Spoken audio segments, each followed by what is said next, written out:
Buenas tardes a la audiencia. Tenemos un episodio más del programa Derecho y Sociedad Construyendo Ciudadanía.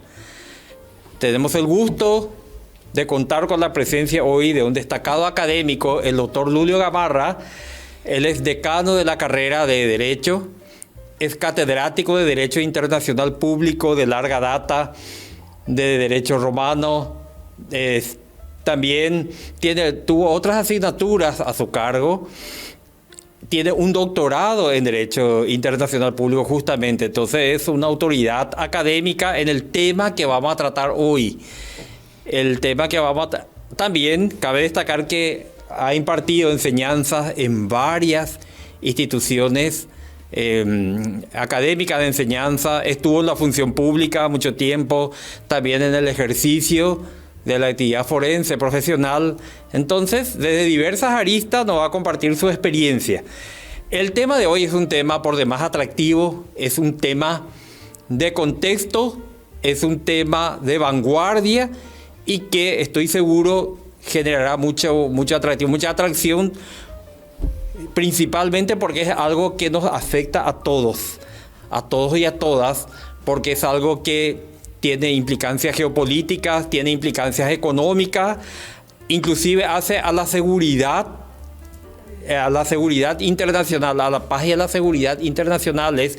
Entonces, obviamente nos afecta a todos y a todos nos interesa.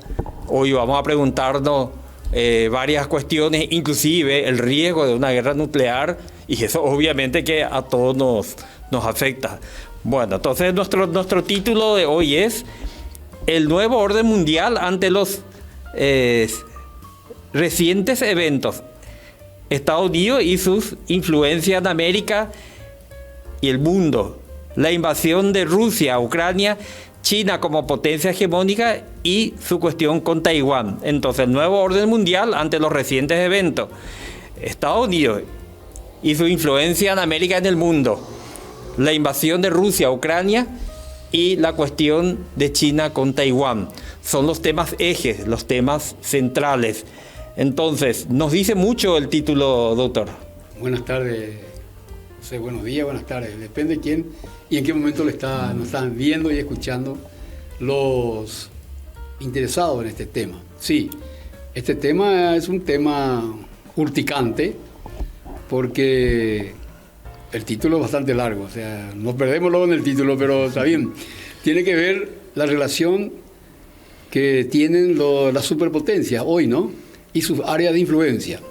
Porque en la Guerra Fría, aquella época entre 1950 para adelante hasta 1991, sí, se conoce la época de la Guerra Fría, es decir, la situación de conflicto latente, manifiesto, a veces abierto, a veces velado, de dos superpotencias, la Unión Soviética y los Estados Unidos, que se repartieron el mundo. Es decir, aquella época era la época de la bipolaridad.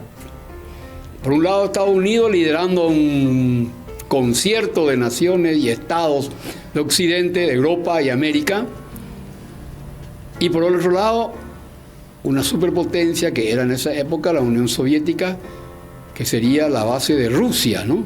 Lo que sería hoy Rusia. La Federación Rusa, exactamente. La Federación Rusa es la que heredó lo que era la Unión Soviética. La Unión Soviética tenía varios estados confederados que actuaban como...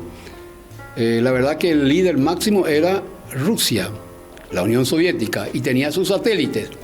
Así por el otro enfrente tenía Estados Unidos y todo su área de influencia, aliados y satélites. Una cosa es ser aliado y otro asunto es la categoría de satélites. La OTAN.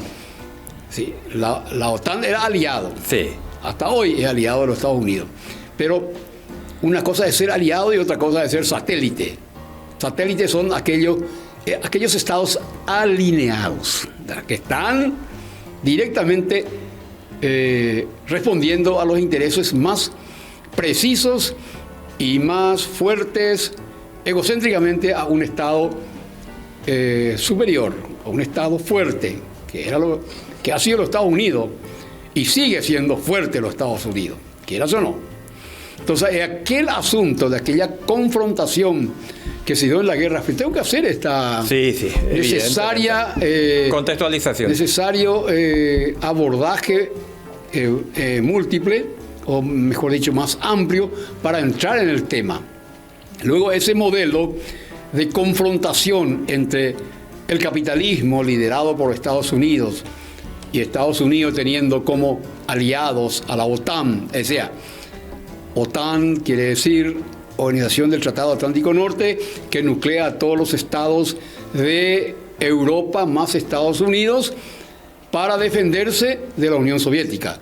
Con ese fin se creó en 1949, creo, sí, 49. Así mismo es. 1949, el Tratado de la OTAN, que era para, en caso de que hubiese algún problema, algún conflicto, y que pudiese escalar ese conflicto con la Unión Soviética, porque la Unión Soviética estaba en un proceso muy fuerte de también influenciar poderosamente en el mundo. Así mismo, los antagonistas, la OTAN liderada por Estados Unidos y el Pacto de Varsovia liderado por la Unión Soviética. Sí, está bien lo que me está diciendo. Sí. Enfrente a la OTAN estaba otro tratado internacional que se llamó Pacto de Varsovia, que en ese tiempo también se creó. ¿Y quiénes conformaban el Pacto de Varsovia? La Unión Soviética y sus satélites. Aquí no hay aliados. La Unión Soviética no tenía aliados, señores. Tenía satélites. Y satélite quiere decir incondicionales. Así como nosotros éramos países incondicionales, satélite de los Estados Unidos, toda América, Estados Unidos tenía su satélite y tenía sus aliados, que era la OTAN. Dentro de la OEA éramos todos satélites, la mayoría. Y más todavía aquella época en que había dictadura militar de punta a punta, desde México para abajo hasta el último rincón de América. Gobernado por toda esa época por dictaduras militares y eran incondicionales de los Estados Unidos. Bueno, entonces ese sistema de confrontación sistema de confrontación velado y a veces manifiesto, era el mundo que vivía en lo que se le denominaban el equilibrio del terror.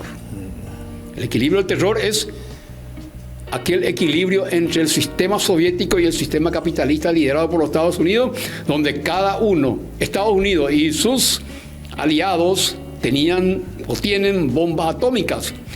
Y la Unión Soviética y algunos aliados, algunos satélites también tenían y tienen poderosos sistemas de bombas atómicas llamadas armas estratégicas. Hay que diferenciar lo que son las armas estratégicas y las armas convencionales. Las armas convencionales son aquellas todas que no son atómicas, y las armas estratégicas son aquellas armas que tienen un gran poder de destrucción. Por eso le llaman justamente estratégicos, por su importancia, por sus efectos devastadores que pueden desencadenar. Sí. Entonces, estos dos bloques vivían en una permanente situación de conflicto latente y manifiesto. ¿Dónde se manifestaban los conflictos manifiestos? En las periferias. ¿Dónde? En América, guerra ideológica sucia, guerra sucia. En el sudeste asiático, Vietnam, Laos, Camboya y Vietnam eran escenarios de intensos choques entre el sistema comunista, el sistema comunista que se levantaban en insurgencia contra los estados de la época gobernados y apoyados por los Estados Unidos. Eso se llama la guerra de Vietnam, sí, que también se extendió a Laos y Camboya. 18 años duró la guerra de Vietnam, doctor. 18. Millones de víctimas, como entre 5 millones de víctimas mortales y 50.000 vidas norteamericanas también se fueron ahí. Sí. Obvio. Entonces, soldados peleando a 15.000 kilómetros de su país por una cuestión ideológica, imagínate. Y culmina con una derrota. Entonces, ese esquema de confrontación ideológico de dos sistemas antagónicos fue el panorama dominante de la llamada Guerra Fría. ¿Por qué le llaman Guerra Fría si había guerra por todos lados, guerras regionales, se entiende? Sí. Porque ellos no se peleaban. Entre ellos entre la Unión Soviética y los Estados Unidos, había fricción, pero nunca llegaron a pelearse. Nunca llegaron a pelearse. Pelearon sus aliados y sus satélites. Entonces, Guerra Fría le llaman a la visión desde el punto de vista de ellos. Pero era caliente en la periferia. Entonces, ese sistema bipolar desapareció con la caída del sistema soviético. Cuando Mikhail Gorbachev, el último premier ruso, el último premier soviético, con una visión así extremadamente muy cambiante y por sobre todo muy que rompió paradigma completamente del sistema soviético, él dice ya no va más el sistema soviético. Por sobre todo el hermetismo soviético con la perestroika, que es la apertura, la transparencia. Sí. El sistema soviético viene del sistema stalinista, cruel, totalitario, asesino, genocida. Y ha ido cambiando el sistema de la élite soviética para humanizarse un poco más y aparece un demócrata al final del proceso que fue Mikhail Gorbachev, que fue el que, digamos, generó el derrumbe y el colapso. Un colapso interno de la Unión Soviética. Es lo que se llama un colapso implosivo, no explosivo, implosivo sobre sí mismo. Exactamente. Es como ese edificio viejo que hay que derribar, se dinamita hacia adentro, y ese mismo fenómeno se da en la caída del sistema soviético. Entonces ese es el problema que se dio durante 50 años, 40, 50 años, y dejó un tendal de millares de víctimas, millares. 171 millones de personas murieron en la confrontación ideológica. Esto es muy importante. Lo que nos estaba explicando el doctor Gamarra es muy importante porque para entender lo que ahora está ocurriendo en el mundo, tenemos que entender de dónde viene esa bipolaridad que explicó el doctor Lulio, que empieza, para ser exacto, terminada la Segunda Guerra Mundial en 1945. En 1949 se equilibra las potencias porque la Unión Soviética también... Los ganadores de la guerra. Dos ganadores. Varios ganadores hubo. Exacto. Dos claves. La Unión Soviética y Estados Unidos. Y en 1949 la Unión Soviética accede a la fórmula de la bomba atómica. Se equilibran las potencias. Ahí empieza la Guerra Fría y su primera consecuencia grave fue la Guerra de Corea en 1952. Y la Guerra Fría, como bien explicó el doctor Lulio, yo ya no me voy a extender sobre esto, es un estado de belicosidad permanente, no consumado en forma directa. Manifiesto y latente. Manifiesto y latente, pero manifiesto no...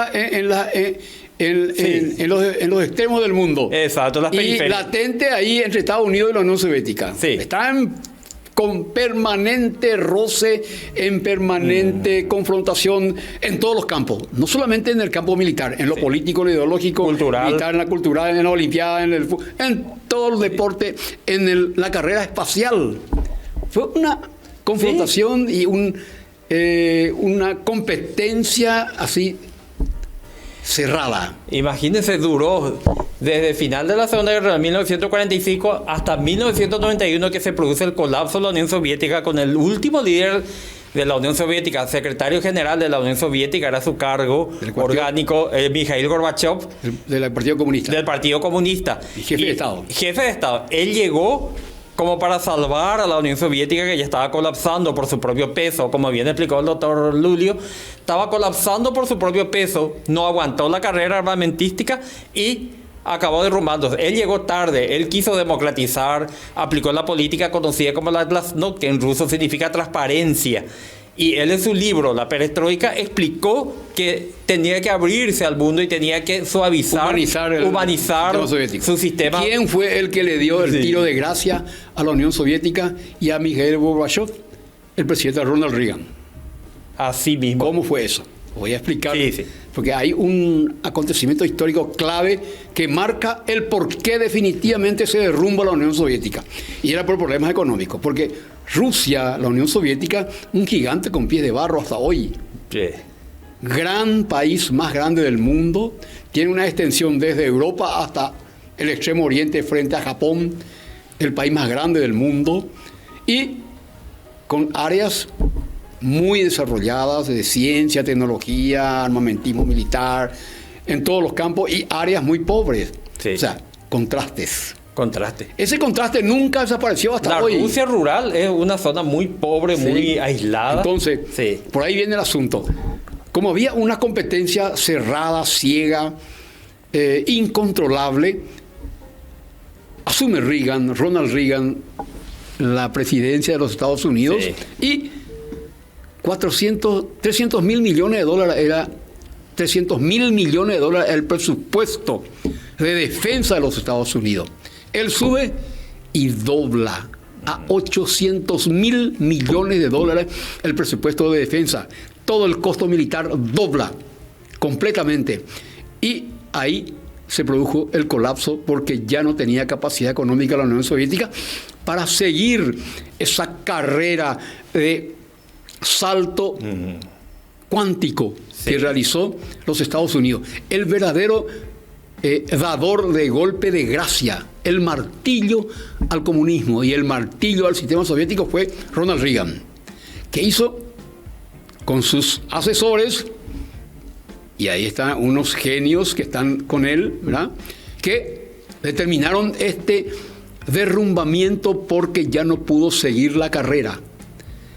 Por ahí viene, ese sería el epílogo, sí, trágico de la Unión Soviética. Golpe de gracia. Golpe de gracia. Y después viene justamente un alivio para la humanidad, porque en 1988 firman el Pacto de Reducción de Armamentos Nucleares. Sí, el START 1. El START 1, sí, así mismo.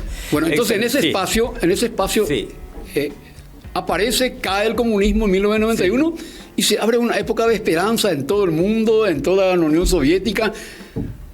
La democracia nace tímidamente como un bebé en la extinta Unión Soviética y empieza un proceso de libertad y de democracia en esa Unión Soviética. Duró apenas 10 años. Y la clase, digamos, la clase oligarquia, acabo de decir con Boris Yeltsin, por ejemplo, viene una clase económicamente favorecida también. ¿Y por qué favorecida? Sí. Porque Boris Yeltsin, que fue el jefe de Estado, sí, después de la caída del sistema, sí, soviético, ¿qué hicieron ellos? Vendieron todos los activos del Estado al sector privado.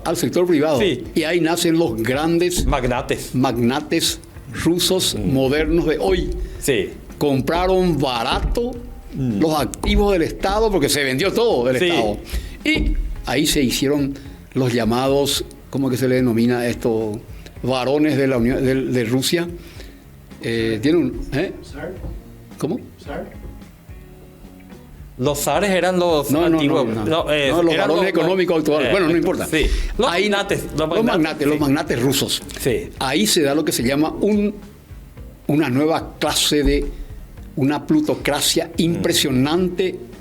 Plutocracia quiere decir, para que entienda bien la gente, sí, porque hay muchos que no manejan estas palabras medio raras, porque queremos que sea sencillo el tema. Sí, así mismo. Viene a ser el gobierno de los muy millonarios. Eso es la plutocracia. Sí. Y ahí 10 años vivió la situación de ilusión democrática en la Rusia de la época 1991-2000, sí, hasta que un hombre fuerte vuelve a tomar la rienda del poder.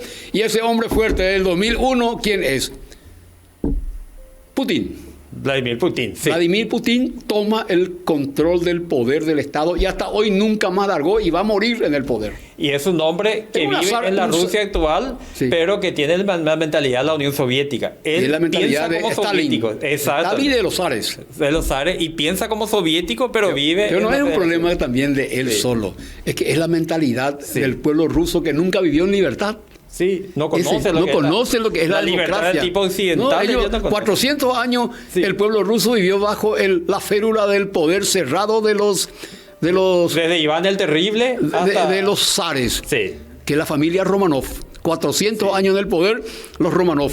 Cae con la Revolución Rusa, esa familia Romanov toma el poder soviético, o sea, los comunistas, sí, toman, están 70 años en el poder y luego 10 años de alivio y un poco de respiro, nuevamente cae. Y el pueblo ruso nunca vivió en libertad. Y el terror como arma de Estado. Desde Iván el Terrible, que practicaba con arco y flecha por la ciudadanía, hasta la época de Stalin y los periodos actuales. Entonces, de opresión. No solamente es la emergencia de un zar nuevo o de un Stalin nuevo, como el caso de Putin, sino es el reflejo de la vida social y política de la Rusia histórica. Entonces no se le puede pedir mucho a los rusos, porque ellos no tienen la tradición de la libertad y la democracia. Al menos no del tipo occidental, como nosotros. Y si hay alguna respuesta de lucha democrática en los últimos tiempos, ahora del gobierno de Putin, ¿qué hace Putin? Ahoga en asesinato. Mata uno a uno a sus disidentes políticos. Uno a uno le manda a matar, con distintos sistemas. Con métodos muy sofisticados. Porque el caso Navalny, por ejemplo. El Novichok, por ejemplo, utiliza estas armas que se concibió en la época de la KGB. ¿Y qué es la KGB, doctor, para que la ciudadanía entienda? La KGB es la policía secreta rusa soviética. Y Putin era integrante de la KGB. Sabe todo el tema. Bueno, entonces ese es el tema. ¿Tenemos una pregunta? Sí, bueno. Para que se entienda un poco. Sí, eso hicimos una contextualización porque solo podemos, desde la polarización hasta estos periodos actuales, tuvimos que hacer esta contextualización. Bueno, entonces, ¿quiénes son las principales potencias del siglo XXI, doctor? ¿Y cuáles serían sus respectivas áreas de influencia? Bueno, ¿quién quedó en vez de la Unión Soviética? Y quedó como un heredero interesante y por sobre todo con cierto predicamento, Rusia, la Federación Rusa. ¿Quién a la cabeza? Un zar moderno, un Stalin, una nueva figura staliniana que es Vladimir Putin. Putin queda y toma las riendas del Estado y empieza a eliminar uno a uno a sus oponentes disidentes internos y disidentes externos de su partido. Y queda como un solo partido. Es la misma estructura staliniana con un ropaje de democracia de fachada. Hay un parlamento, hay un poder judicial, pero el parlamento y el poder judicial responde ciegamente a él. Y gana por 80%, cosa así como Stroessner, la misma cosa que Stroessner. Gana. Entonces, él tiene el manejo porque es el pueblo ruso que nunca vivió en libertad. Desde los zares, 400 años, como te dije, de los zares, que cayó con la Revolución Soviética el 18 de octubre de 1917, hasta 1991, que cae el sistema soviético, una dictadura atroz, porque ahí estuvo Stalin, que mandó matar a 20 millones de sus... de los 20 millones de rusos mandó matar. Y de para hambre, de distintas formas. Para tener una idea, la ciudadanía seguro suele escuchar, más todavía con esta invasión rusa de Ucrania, el Holodomor. En 1933 hubo una política de genocidio en donde, en nombre de la colectivización, que es el eslogan del socialismo, del comunismo, Stalin confiscó todos los medios de producción, las herramientas de labranza y las semillas inclusive de los Bueno, yo te voy a hacer la pregunta, entonces, ahora, vos ya no me quedaste como expositor. Sí, el Holodomor, entonces. Siempre. Bueno, pues ese es otro tema, porque estamos haciendo que sea una... Yo sé que tenés buenas intenciones de explicar a la gente, pero como... Pero para demostrar la ferocidad. Es otro sistema, un sistema que no podemos entrar así nomás porque es un tema complejo.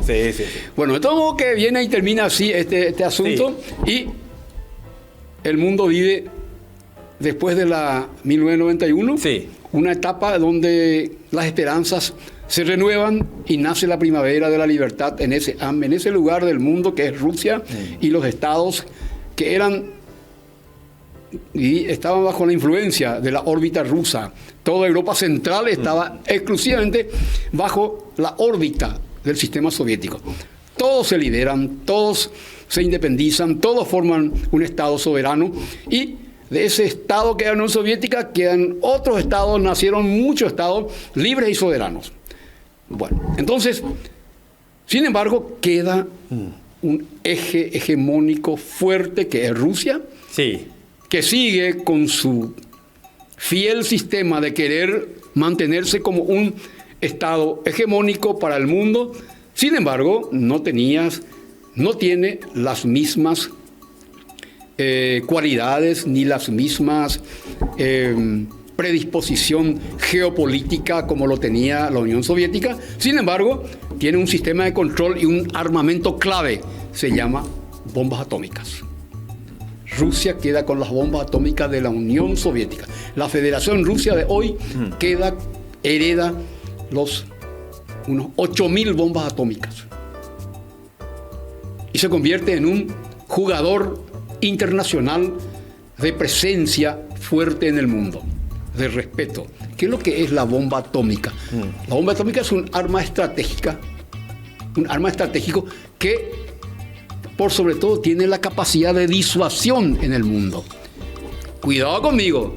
Disuasión quiere decir eso. Cuidado conmigo. No te metas con nosotros porque yo tengo un arma extremadamente poderoso que puede destruir todo esa zona, puede pulverizar y dejar para siempre un estado de inocuidad completa un determinado territorio o del mundo. Desmaterializar lo que están bajo el efecto directo, las otras se desmaterializan. Entonces, eso quedó.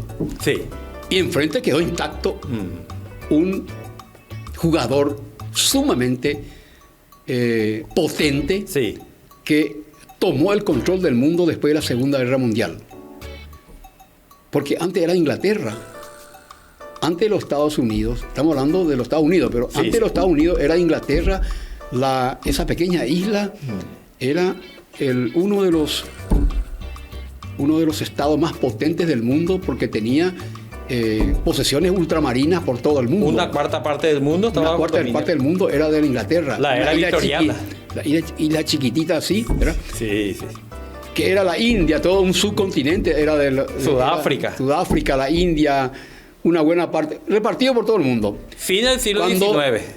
Ganan el nazismo y la Segunda Guerra Mundial cometió una herida mortal a una potencia imperialista, que es Inglaterra, que es Gran Bretaña, Reino Unido.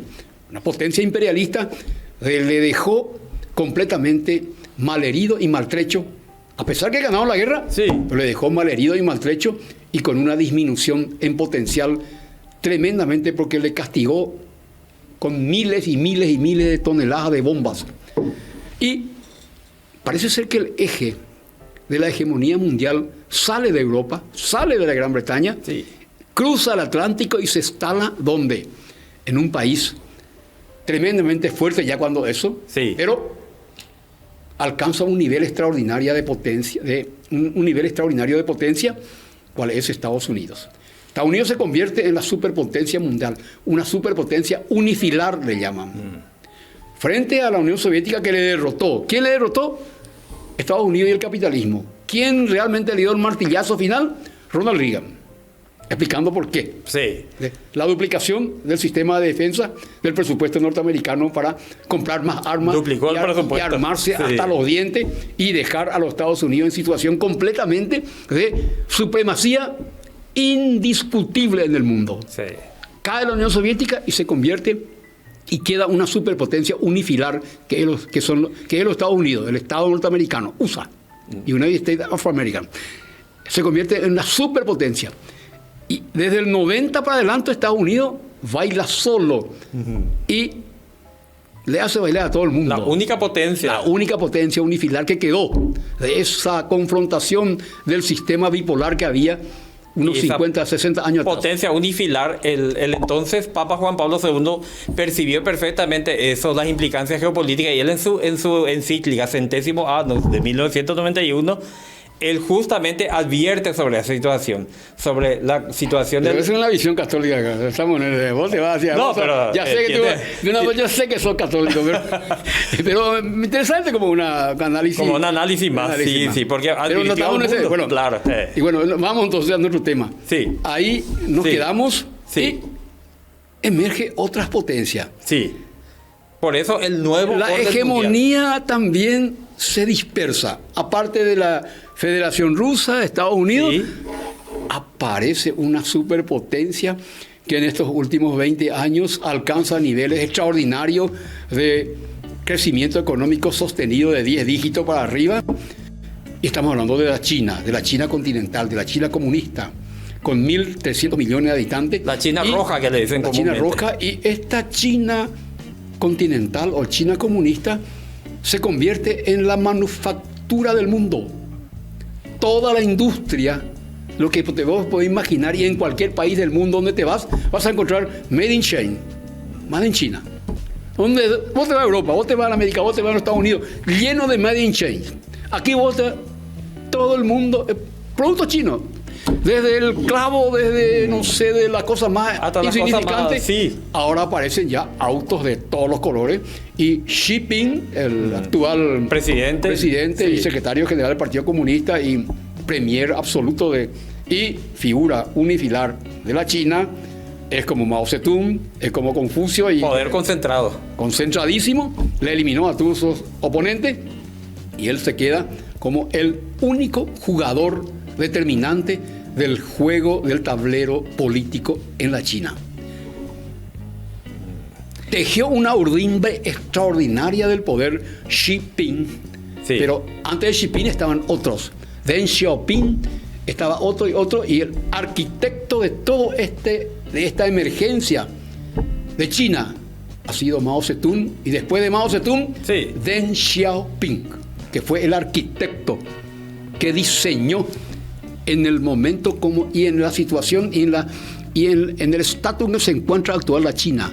No fue Xi Jinping el artífice, fue Mao Zedong que creó las bases, luego Deng Xiaoping. Deng Xiaoping fue el arquitecto, aquel que conversó con Nixon y con Henry Kissinger, cuando en 1972 cambia la regla del juego y entra en las Naciones Unidas. Porque China comunista no estaba. No, estaba Taiwán antes. Sí, estaba Taiwán representando a miles de millones de chinos. Y era un muñeco. Era una marioneta. Una marioneta de los Estados Unidos. Y le dice con un realismo político, le dice, va Kissinger, habla con Mao Zedong, le dice, te invitamos que entre en la Nación. Voy a entrar a la Nación Unida sin problema, para mantener el equilibrio mundial, porque sin mi participación como potencia emergente, no vale nada el sistema mundial ahora.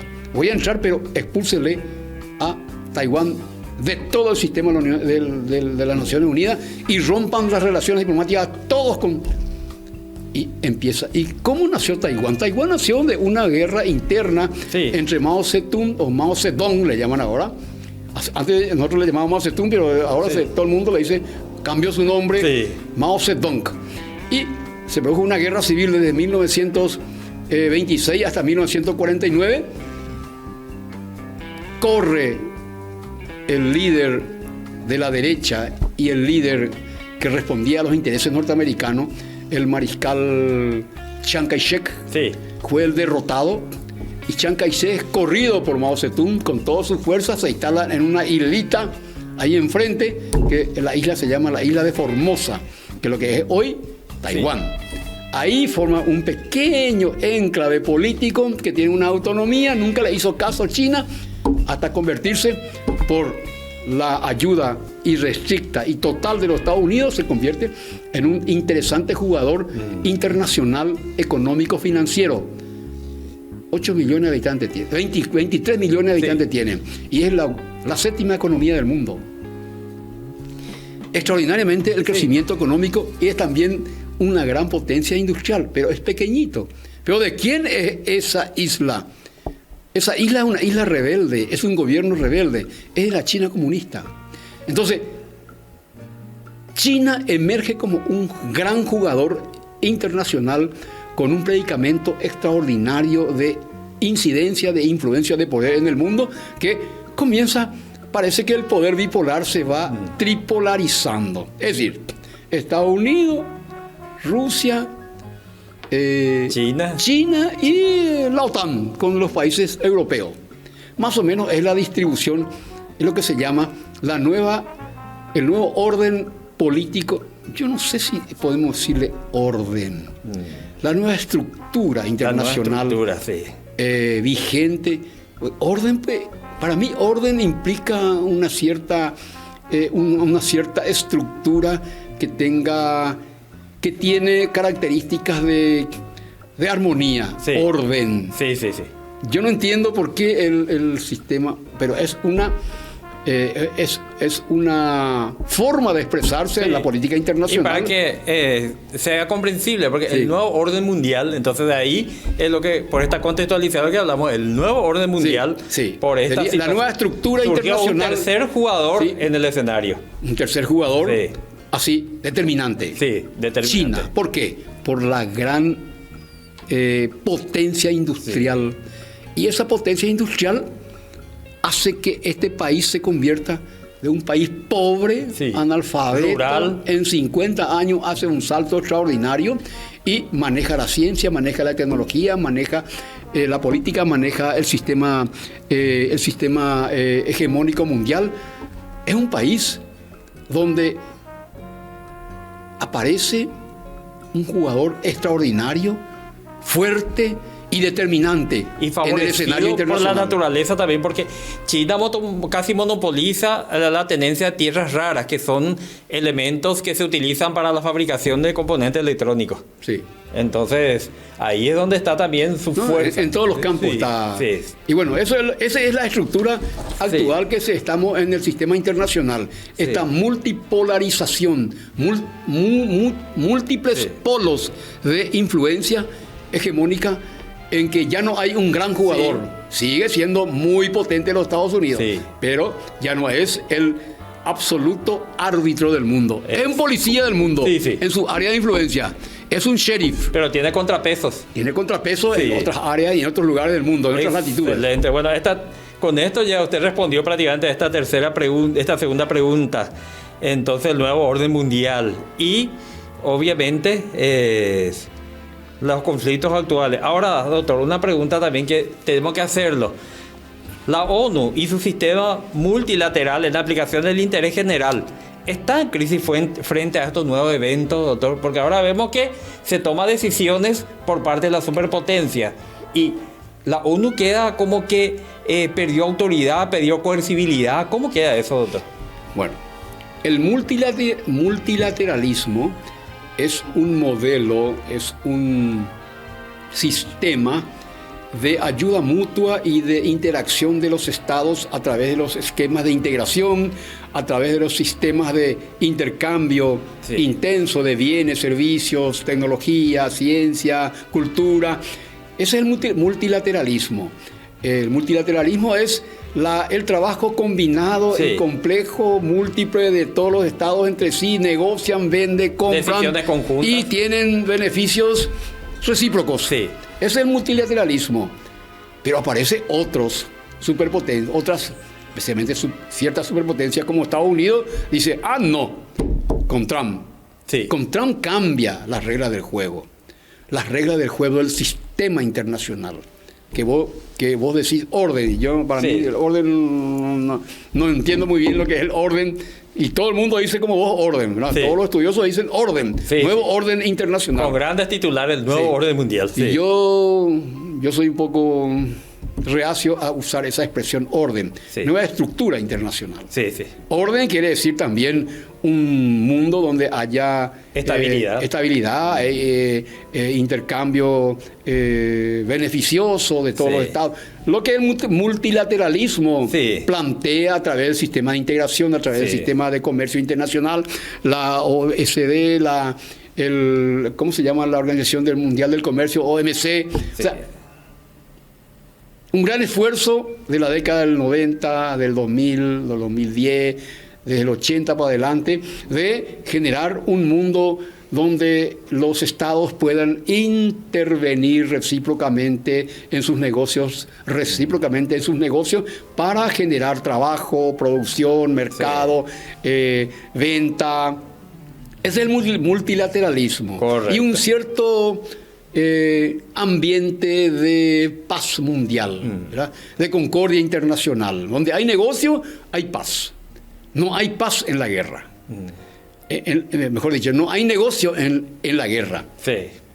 En la paz hay negocio. Y el multilateralismo ha sido un interesante sistema para que todos ganen algo y nadie pierda tanto, ¿no? Exacto. Es el multilateralismo. Y ahora vemos que estaría en crisis por estas nuevas situaciones. Y ahora aparece unos sheriff, sí, unos comisarios sí, internacionales como Trump, que dice, presiona por la fuerza a los demás estados, le presiona a sus aliados, se pelea con sus aliados, se pelea con la Trump, se pelea con Estados Unidos, Trump se pelea con, en nombre de su estado, se pelea con Europa, se pelea con China, con todo el mundo le quiere cobrar aranceles.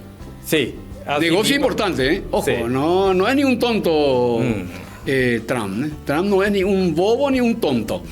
Tiene un estilo de sheriff internacional. En otras palabras, un estilo de comisariado internacional, donde él quiere quitar la mayor ventaja posible porque él es un hombre de negocio, él es un capitalista nato. Él no es que lo hace solo, no, él confiesa abiertamente. Sí, abiertamente. ¿Qué quiere? ¿Por qué él atacó Venezuela? Sí. Los negocios de Venezuela. ¿Y qué negocio? Y todos los activos que eran de los Estados Unidos, la empresa norteamericana que le habían nacionalizado al gobierno de revolucionario de Chávez para adelante, sí, él ha ido y va a recuperar todo. 100 mil millones de dólares va a aplicar para introducir. Y fue muy claro porque él no decapitó el gobierno, decapitó al hombre. Sí. Al hombre fuerte del gobierno. Al hombre fuerte, a uno le decapitó. Pero él no destruyó el régimen. Pero su política es la decapitación. Sí. En Irán. Una de sus políticas es la decapitación activa, sí, del sistema de gobierno, del sistema económico, del sistema de defensa. Su política es una de las formas de la guerra moderna de la decapitación, sí, para dejar en estado de inermidad al enemigo. Y le declaró mortalmente enemigo ¿a quién? A Irán. A Irán. O sea, él se convirtió en un comisario, un supercomisario, sí, que decide la vida y la suerte, la vida, hacienda y suerte de una nación. Potestad de vida o muerte. Sí, sí. No sé, como sí, cualquier otro sí, déspota del mundo históricamente, de la historia. Y está frenando, porque Irán, con pretensión de convertirse en potencia nuclear, Estados Unidos le está frenando, y su aliado, obviamente. Lo que pasa es que Irán sí, es un estado terrorista, sí, quieras o no. Sí. O sea, mirando desde el realismo político, Trump atacó. ¿Cómo podés vencer a un estado terrorista? Con la fuerza. ¿Qué hace Irán? ¿Qué hizo Irán en todos estos últimos 30 años? Ayudó a grupos guerrilleros terroristas de toda Europa, Medio Oriente, sí, e incluso atacó América. ¿En sí, dónde? Buenos Aires. ¿Dónde? Sí. Amia. Murieron más, sí, de no sé cuánta gente inocente murieron con un ataque contra la mutual judía israelita de, sí, Buenos Aires. Sí. Todo responde al terrorismo desatado estatalmente por un gobierno. Y ese gobierno fue teocrático. Teocrático es, sí, Irán. Entonces, a mí me genera, sí, puntos de encuentro, puntos así de choque, la figura de Trump. ¿Es un supremacista? Sí lo es. Sí. ¿Es un homofóbico? Sí lo es. ¿Es un machista? Sí lo es. Xenofóbico también. Tiene todos los vicios habidos por haber como un supremacista. Sí. Pero también es uno de los pocos que puede frenar, sí, y que pudo, de alguna forma, de manera efectiva, de alguna forma degradar la capacidad de fuerza deleznable que tiene un Estado terrorista, Irán. Sí. Le degradó y un Estado terrorista no tiene límites ni filtros, porque no tiene el sistema de control. Entonces, como quizás cualquiera va a pensar, un académico dándole razón a un pero estamos hablando del realismo y de la práctica. Del realismo político al cálculo, sí, de razonabilidad. O sea, pasamos de un vaivén, sí, entre el realismo político y el cálculo de razonabilidad política que debe primar en las relaciones internacionales. Sí, porque la praxis geopolítica mundial se da de una forma distinta. Sí. Podemos teorizar, podemos ponerla en tela de juicio, pero la práctica es lo que estamos analizando de la práctica. Sí. Bueno, entonces, doctor, en honor al tiempo, sí, yendo ya a las últimas preguntas, ante estos conflictos que están ahora en marcha, casi nunca tenemos un periodo de paz general, pero ahora estamos con 3 conflictos en marcha muy graves: la invasión de Rusia a Ucrania, el problema Oriente Medio, con Irán incluido, y el peligro siempre latente de China con Taiwán. Y Corea del Norte está ahí nomás también, doctor. Ahora, todas esas cuestiones, ¿corremos riesgo inmediato, doctor, si no se soluciona este tema de una guerra nuclear? Vivimos un tiempo de entente. Sí. Entente quiere decir ponerse de acuerdo. Sí. La superpotencia, las potencias emergentes, China, y la otra potencia, como es Rusia y Estados Unidos, viven un momento histórico de una suerte de entente. Entente quiere decir ponerse de acuerdo. Sí. ¿Para qué ponerse de acuerdo? Para dominar y ejercer fuerte sistema vector del poder en su área de influencia. Estados Unidos en todo Occidente y en todo hemisferio sur de América. Ese es su territorio. Sí. Rusia en el área de influencia, ahí donde eran las naciones rusas, y cuando estuvo los zares y cuando estuvo el sistema soviético dominando toda esa zona. Sí.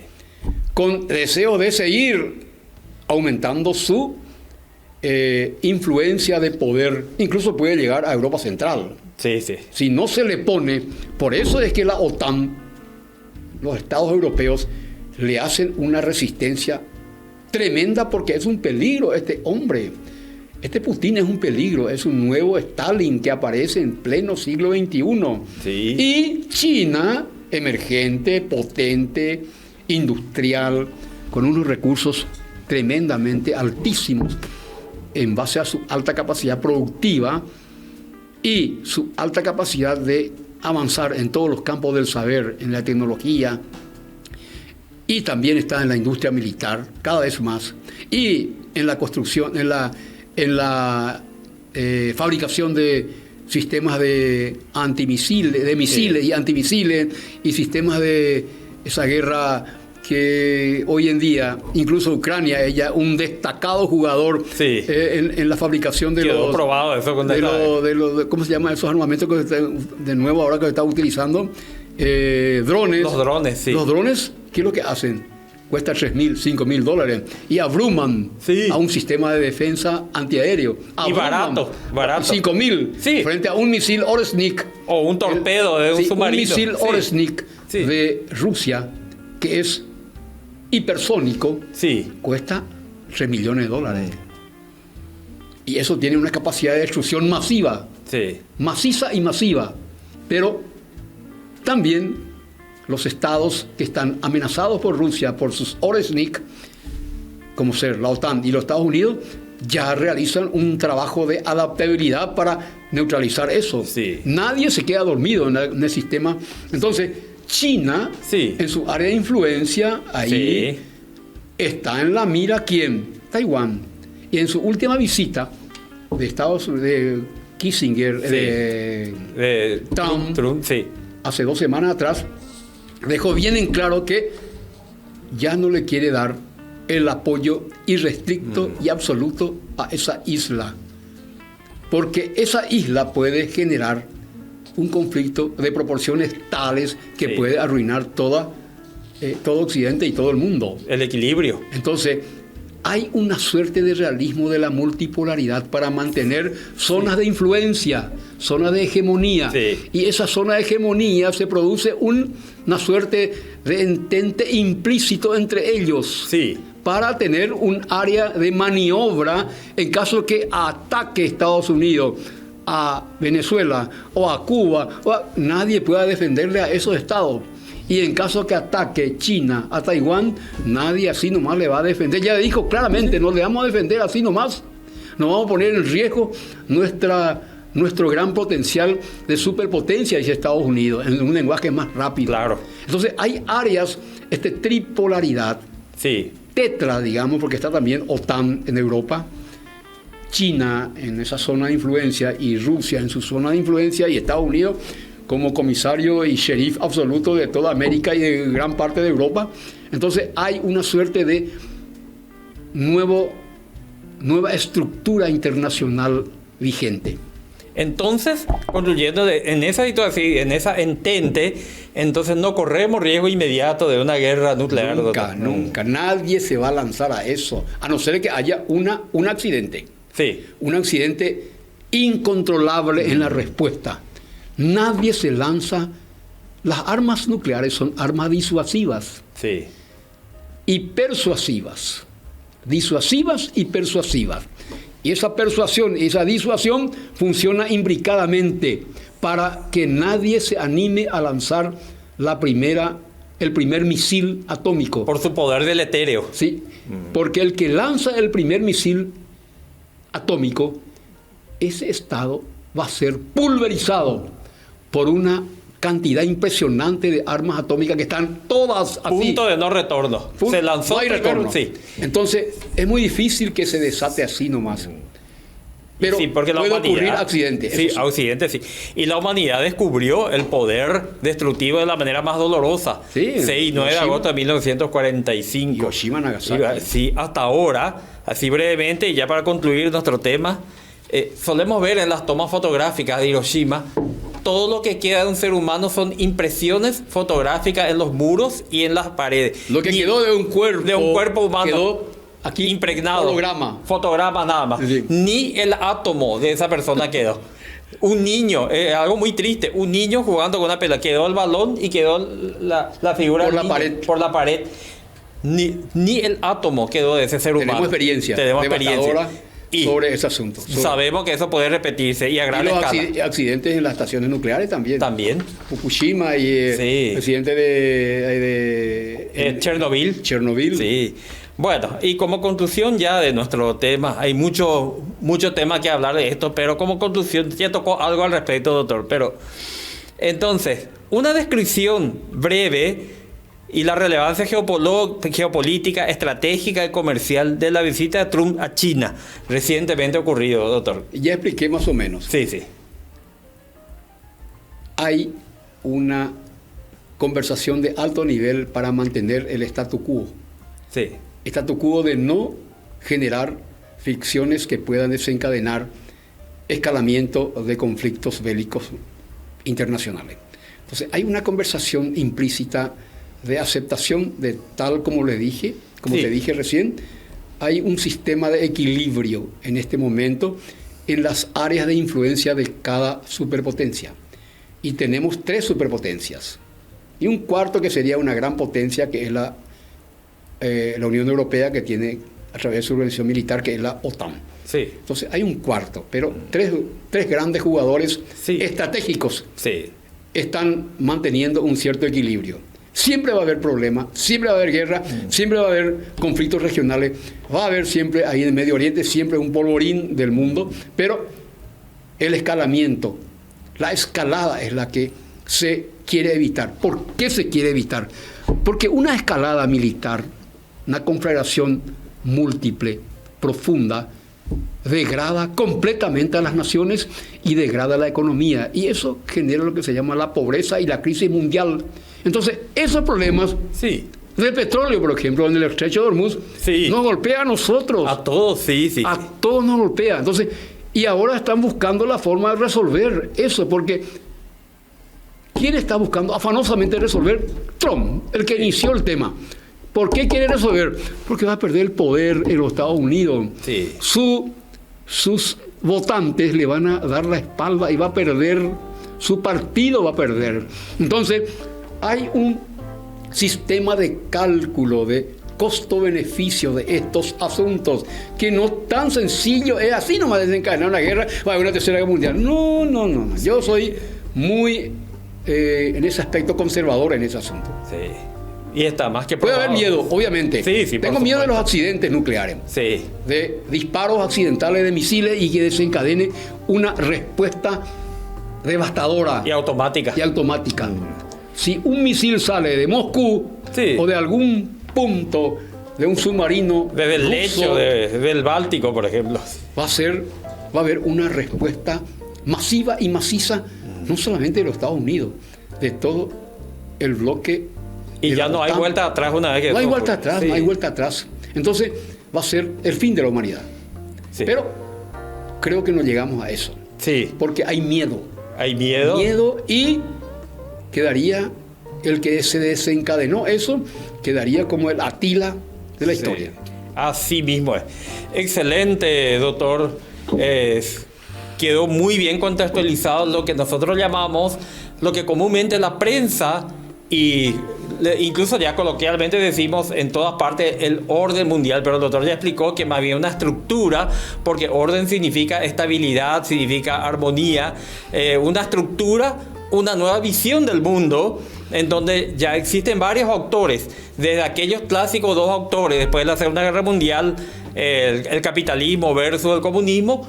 Ahora tenemos varios actores del mundo y el doctor nos explicó con mucha propiedad. Se democratizó. En qué consiste, se democratizó, en qué consiste y cuáles son los jugadores en ese mundo y cómo es que esta gran potencia que es Estados Unidos le mantiene un poquito a raya y le mantiene ahí domada a esta potencia emergente que es China, la trampa de Tucídides. Así mismo. Sí. Vamos a otra oportunidad. La oportunidad de sí. No tenemos tiempo. Porque tenemos que ir a la guerra del Peloponeso, siglo V antes de Cristo, y nos vamos a llevar toda una tarde por eso. Y a vos te gusta ahí salir del tema. Así mismo, doctor. Bueno, agradecemos a la audiencia. Y se vienen más episodios de Derecho y Sociedad Construyendo Ciudadanía. Muchas gracias, doctor Lulio. Sí, este es un intento de la Facultad de Derecho de poner a conocimiento de la ciudadanía algunos temas que son de interés y que nos interesa a todos. Y aquí se está tratando muchos temas de interés práctico para la sociedad, para la gente común, porque estos asuntos responden al conocimiento de las personas especializadas en el tema. Nosotros, que vos sos también especialista de hace más de 2 décadas en el mundo del derecho internacional, y yo otro tanto, y incluso más, ¿verdad? Sí. Porque soy más viejo y vos sos más joven, hay cosas que estos asuntos no son tan sencillos de entender, sino mediante una explicación sistemática y académica, pero también coloquial. Claro, así mismo. Así mismo. Muchas gracias, doctor.